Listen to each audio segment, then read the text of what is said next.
Welcome to the Corporate Director Podcast, where we discuss the experiences and ideas behind what's working in corporate board governance in our digital tech-fueled world.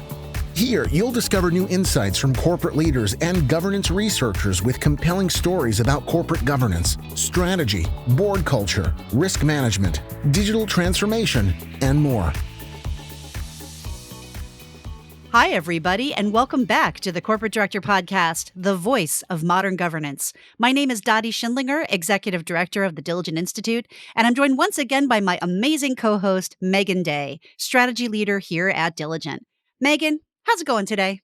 Oh, Dottie, I am counting down the days till my beach vacation after this winter, ready to retire, I think. This winter has kind of taken it out of us, those of us who live in the cold, snowy Northeast. It's been one for the record books. And it's interesting because I feel like we had a good decade and a half where we didn't have winter like this. And so we're all not used to it. It's just such a pain. Yes. Such a pain to deal with the mountain of snow. Yes. But well, listen, you know what? I'm like you, Meghan. So this actually will be the last podcast recording you'll hear my voice on for a few weeks because I'm heading out next Friday to go down under. Dottie goes to the land of Oz. That's exciting. I'm heading down to Sydney and to Melbourne for a series of events. I'm going to be speaking at a number of different conferences and doing some customer events. So really looking forward to the trip, most because I think it's going to be a gorgeous time to be in that part of the world. It's, basically kind of late summer, early fall. It should be sunny. It should be, nice temperate weather in Sydney. Might be a little rainy in Melbourne, but still very, very lovely.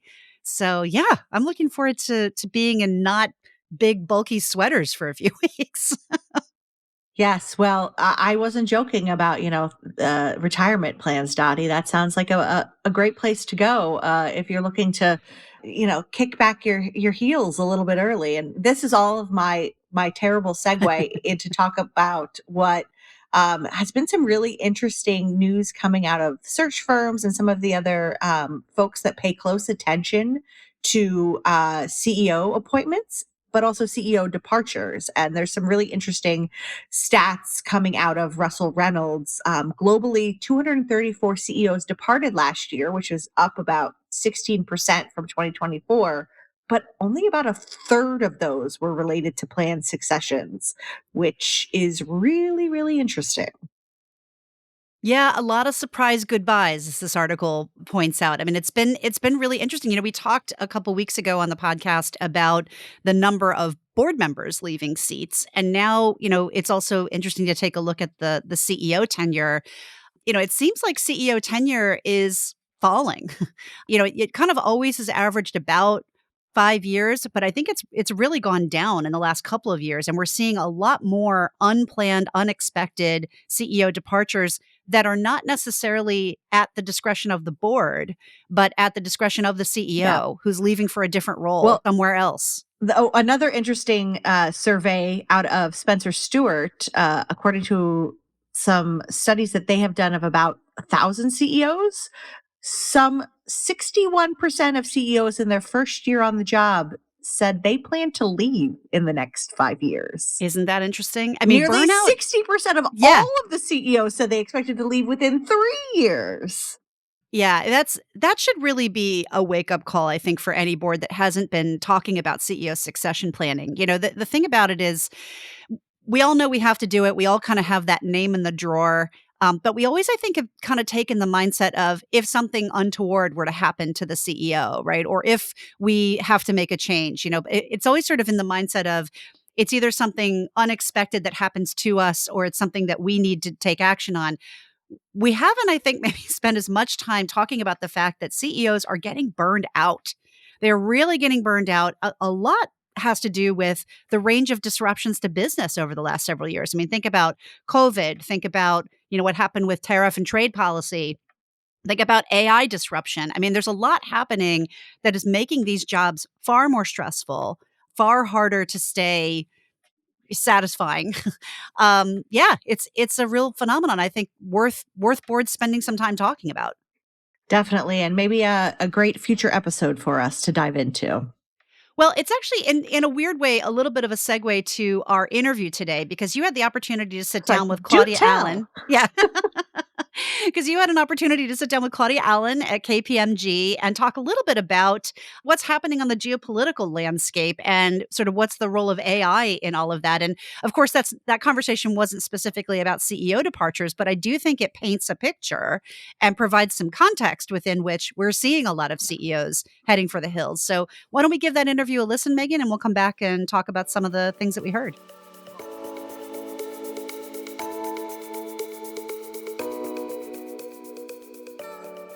Joining us on the Corporate Director podcast today is Claudia Allen, Senior Advisor at KPMG's Board Leadership Center. Claudia, welcome back to the show. Well, thank you. It's a pleasure to be with you. Well, let's start off by having you do a quick intro for our audience. Tell us more about your role at KPMG, if you don't mind. Sure. The Board Leadership Center is essentially our think tank on corporate governance. And I spend a lot of my time working with boards, committees, members of the C-suite on governance issues. And I also write and speak a fair amount. And my background is as a corporate lawyer. I was a partner and co-chaired the corporate governance practice at a national firm. Well, you have been doing a lot of work lately looking at the intersection of AI and geopolitics. I'd love to shape our conversation around that and maybe start big picture. When you hear the term geotech, what does that really mean? Well, Megan, I think that's what you were talking about. It's the intersection of technology and geopolitics. And it focuses on how global politics and policy affect technology investment and corporate strategies. And tech is now central to national security, not just to business. So, for example, we hear a lot of discussion of dual use technology, meaning tech that can be used for commercial as well as military purposes.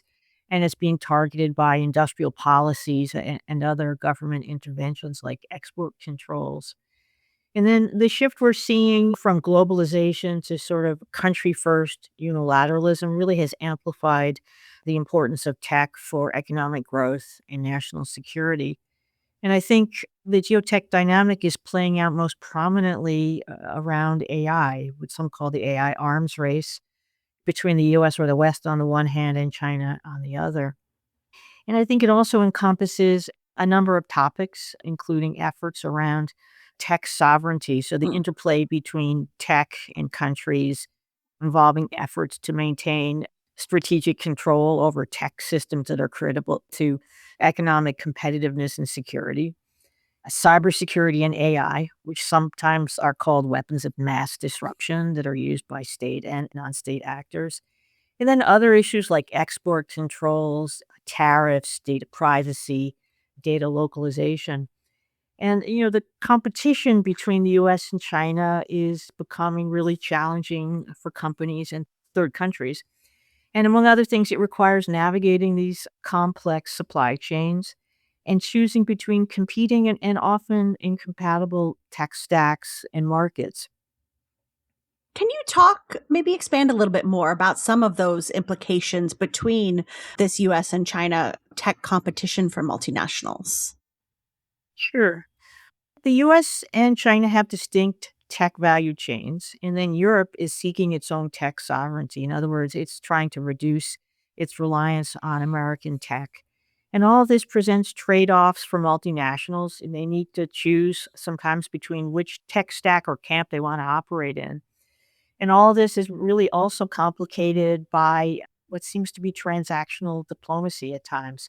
So instead of having these clear technology divides along geopolitical lines, we're seeing some unpredictable regulatory pivots. So, for instance, the US approved the export of some high tech H200 chips to China, and that seemed to reflect prioritizing commercial interests and US China trade over AI related national security. And then we also have supply chains facing friction and the needs for recalibration, and that can affect vendor choices and market access. So I think the challenge for many companies will be maintaining efficiency, competitiveness, global operations to the extent they're global, despite this fragmentation. And it requires companies to rethink operations, alliances, resilience, often on an ongoing basis because the landscape is changing so quickly. I want to turn more to AI and specifically the AI arms race that you mentioned before. And in fact, I'm thinking now of the headline I saw in the New York Times opinion section yesterday. I just returned from China. We are not winning. Maybe what are some of the issues driving this competition?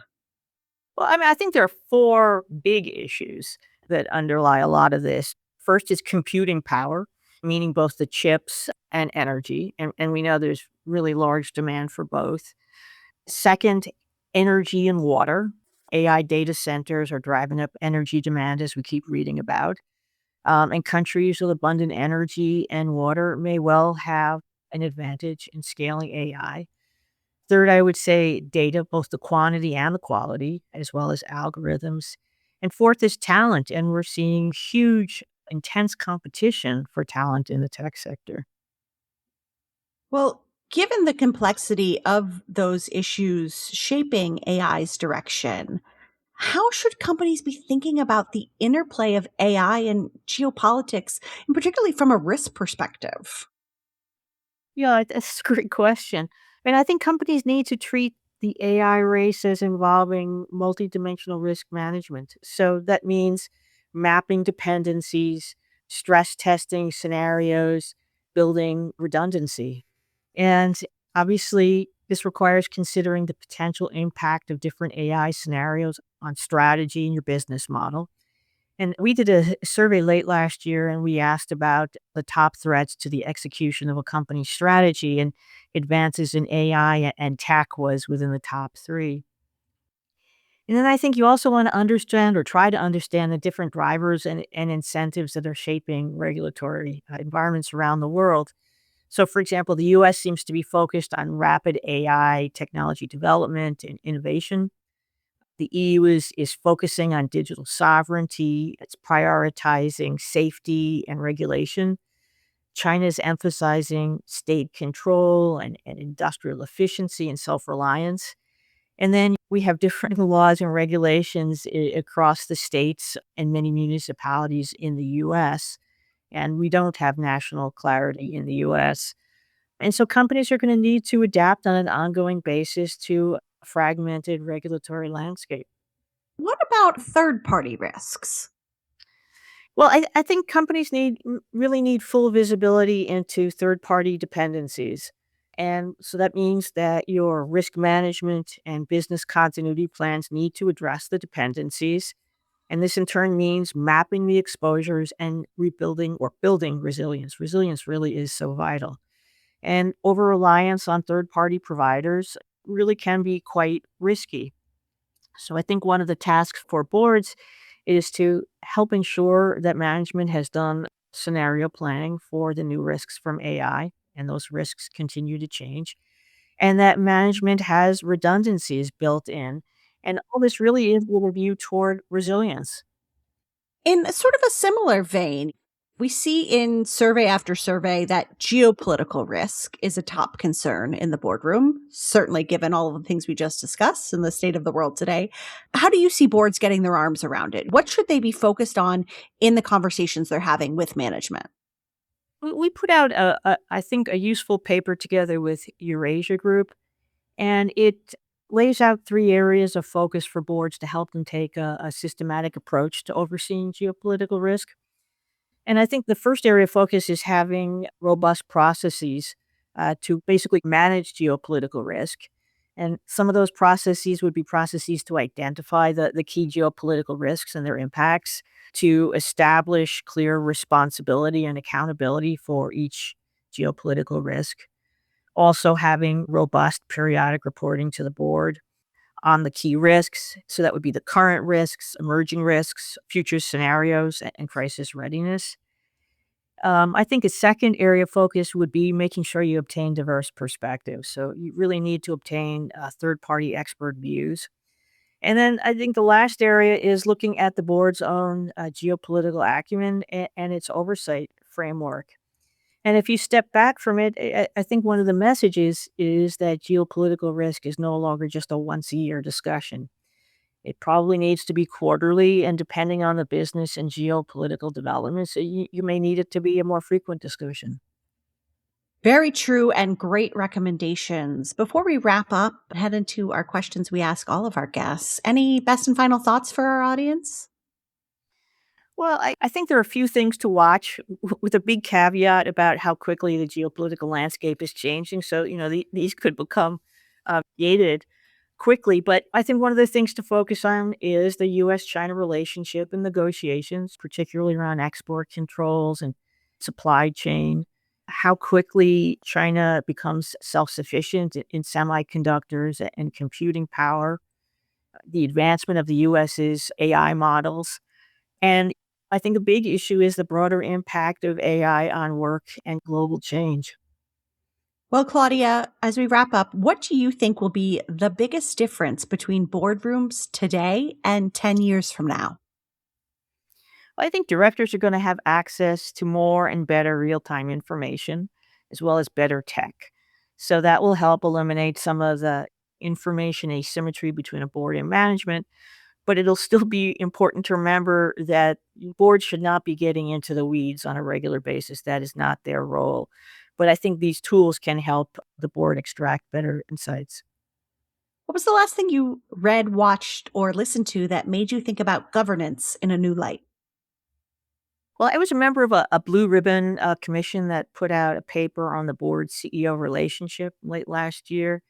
And that project really helped me focus on the importance of the interpersonal dynamics between the board and the CEO, and really the impact they can have on contributing to the success of the business or leading to a CEO not succeeding.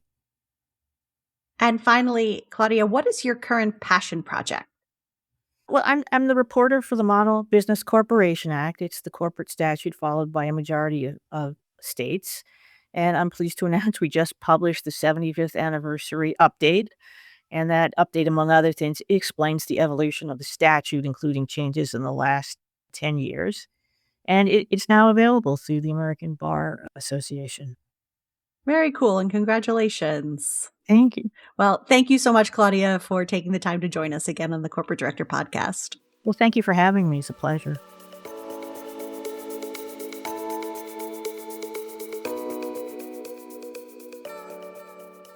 Meghan, thank you so much for that interview. Really interesting conversation. It was kind of wide ranging. So what were some of the things that stood out for you?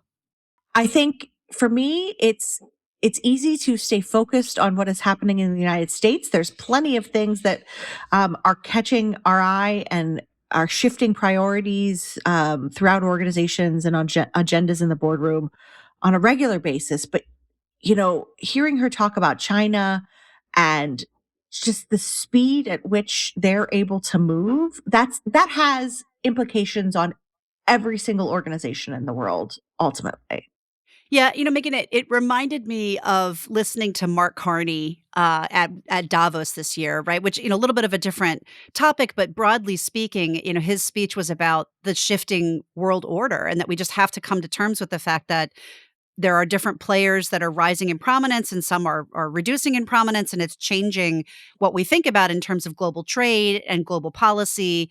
And how he has to think about that as the PM of Canada.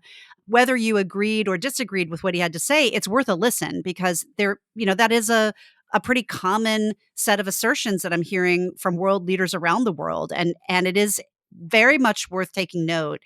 I would say particularly around China. China has had, I would say, one of the earliest and probably most comprehensive approaches to sovereign AI, right? We talked in the last episode with Josh Klein about sovereign AI, and China's well far out ahead of most other countries in terms of how it approaches thinking about deploying AI from the state level. Now, there's a lot of reasons for that. I don't think we necessarily are advocating for everyone to become like China, but it is absolutely worth taking note that as we think about geopolitical risk and geopolitical stresses that are happening on our companies, we really can't, ignore what's happening in China. Even if we don't have a base of operations there, we can't ignore it because it is going to have profound implications around the world.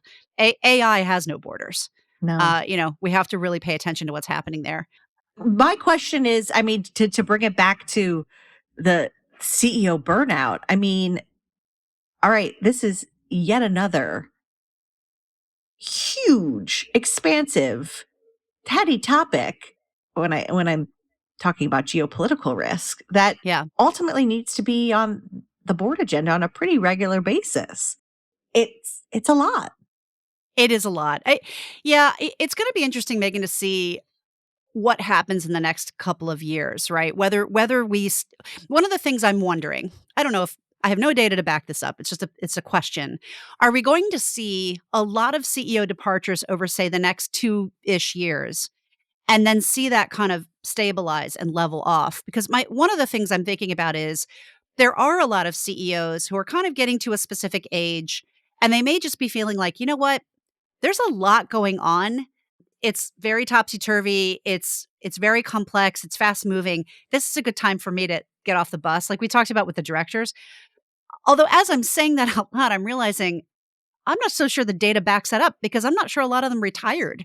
I think a lot of them took different jobs. Maybe they're taking jobs they feel are in a little bit less uncertain areas, maybe a little bit more stable companies.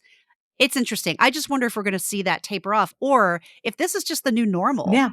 where these jobs are so hard and the risks are so sprawling and so varied that there's a much higher rate of burnout and people do these jobs for shorter tenures. In either case, I feel like this is an area where boards need to spend a whole lot more time. And when we did our What Directors Think report, it was a very small percentage of boards that said that they were going to spend any time on CEO succession this year. I think you might want to reconsider that, boards. I think this might be a really important topic to put on the board agenda to make sure that you have plans A, B, C, and maybe D, because I don't know that you can rely on any past approaches right now. Things are getting really complicated really fast. When do we ever have good news to share, Megan? We need to have like It's we been need a to have like long, a long time. yeah, we need to have like a warm and fuzzy episode one of these days. I'm not sure what it would be about, honestly, but yeah, it's anything governance related. It's probably not going to be all warm and fuzzy anytime soon, unfortunately. Well, that wraps up another episode on a downbeat note of the Corporate Director Podcast, the voice of modern governance. I'd like to say a few special thank yous. First and foremost, to our geopolitical commentator, Claudia Allen from KPMG, podcast producers, Kira Ciccarelli, Steve Clayton, and Laura Klein. Our sponsors of the show, including KPMG, Wilson Sonsini, and Meridian Compensation Partners. And most especially, thank you to Diligent for allowing us to have a downbeat show. If you like our show, please be sure to give us a rating on your podcast player of choice. You can also listen to our episodes and see more from the Diligent Institute by going to diligent.com/resources.